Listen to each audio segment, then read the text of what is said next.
Welcome to Thursday's episode. Now, first things first, Twitter page at Louis Talk Sports. If you're not already following it, follow that Twitter page. Turn on notifications to know exactly when I post, what I'm posting about, and if there's a sporting event that I'm live tweeting, you will know what I'm tweeting about and when they come out.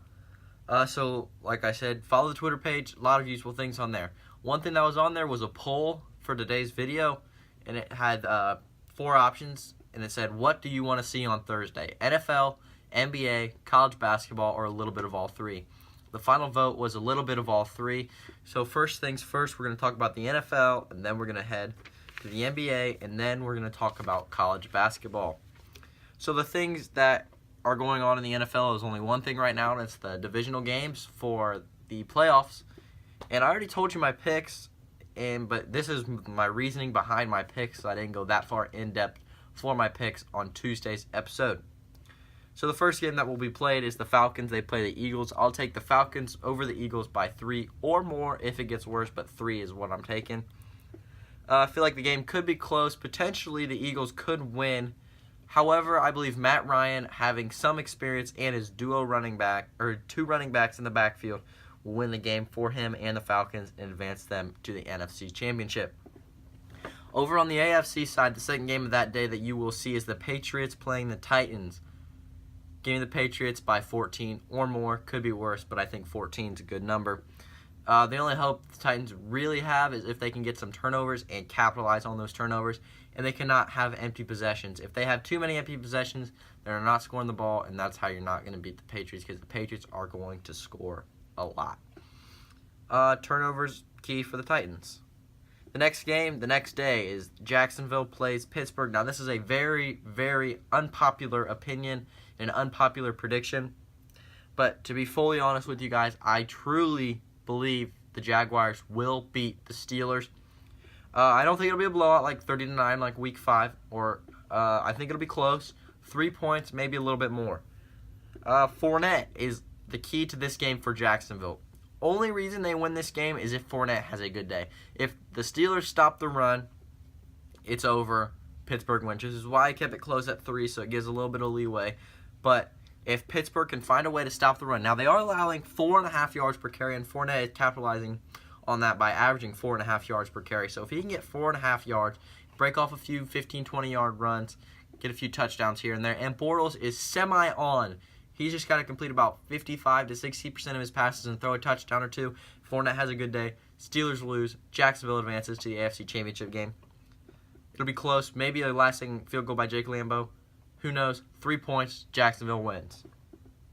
The final game of the NFC divisional round is the Saints playing the Vikings, and I want Saints, and I think they'll win by 6, potentially overtime, which is why I picked 6. If I didn't think it'd be overtime, I'd pick 7. Potentially overtime. I think they win on a touchdown in overtime. Drew Brees versus Case Keenum. I'll take Drew Brees 100% of the time. Drew Brees has experience. He's been to the playoffs. He's been to the Super Bowl. He's won MVPs. This man has more experience than Case Keenum ever has. And Case Keenum, just like you saw with the Rams with Jared Goff and Sean McVay and Todd Gurley, they crumbled in the playoffs in their first game without any experience. So I think Case Keenum crumbles in the playoffs. Drew Brees wins this game. Potentially overtime, though. I think the only reason the Vikings stay in this game is their incredible defense, and it's at home. The reason the Saints win is the duo running back of Alvin Kamara and Mark Ingram, and also wideout Michael Thomas. He's a stud sophomore wideout in the NFL, sophomore second year wideout in the NFL. Drew Brees throwing to him. They are unstoppable. So just to recap the NFL. Falcons over Eagles, Patriots over Titans, Jacksonville over Pittsburgh, and the Saints over the Vikings. Let's get going. Next topic, NBA. 4 NBA games today. I'll tell you who's winning. Cavs play the Raptors. The Cavs look to bounce back. They've lost 5 of their past 7. They play the Raptors today on the road, and give me the Cavs. Give it to me close, though. Within a few points, I think the Cavs bounce back tonight. Celtics are on right now.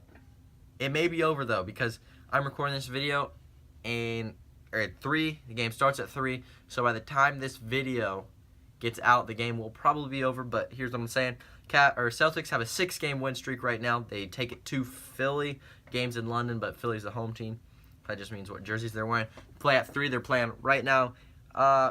This game probably will be close, but I'll take the Celtics in this game.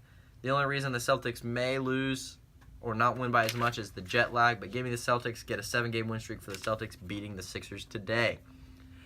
Clippers head to Sacramento to play the Kings. Clippers came off a great game last night against the Golden State Warriors, which is exactly why I think they will lose to Sacramento tonight. You cannot go to Golden State, put up 130 points, and come out the next day on the road again. Now, it wasn't very far, but come out again the next day and try and win. You put too much into that Golden State game to win. Congratulations on beating Golden State. You're going to lose to the Kings tonight. To wrap up the night, Spurs, Lakers, 10:30 Eastern Time. Lonzo Ball, Greg Popovich. A lot of big names in this game. But to be fully honest with you, this should not be a game at all. The Spurs should blow out the Lakers. The Lakers are not a good team. They just haven't had everything figured out yet. They'll get there. Lonzo Ball will figure it out. Brandon Ingram, they'll figure it out together, and they'll be a good team one day. If they get LeBron next year, I can talk about that in another segment. If you want to see that, let me know, LeBron, where he's going, if he's going anywhere during free agency. But that wraps up the NBA.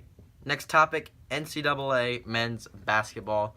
Probably one of my favorite things to watch is college basketball during March Madness and college basketball during conference time, or conference tournament time. Yeah, that's what it is, conference tournament. So this year, it's really anybody's year. Everybody's having good years. Let me read you the stats real quick. Top 25, 6 one-loss teams, 11 two-loss teams, 5 three-loss teams, and 3 four-loss teams. So out of the top 25, the worst ranked or the worst record has 4 losses. Now, there are plenty of outside teams looking in. Like, for example, we have Notre Dame, Florida, Texas A&M, and Ohio State. Now, I'm going to touch on the last team I just mentioned, Ohio State, just a little bit. They are a surprise this year. They go from NIT last year to being a good team this year. They're 13-4 under new head coach Chris Holtmann, and they just came off a dub against Michigan State by 16 points. That was a great game for Ohio State. I'm making an early prediction. Ohio State will make the Elite Eight.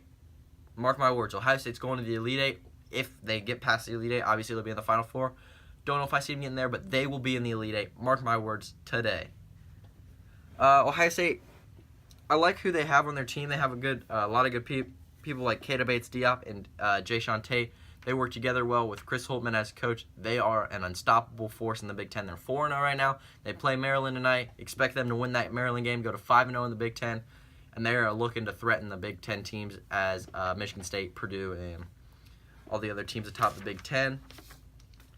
But that wraps up today's episode. It was a shorter episode. I was kind of trying to keep it on the shorter side since the last episode was a 17-minute episode, so this one kind of balances out the week.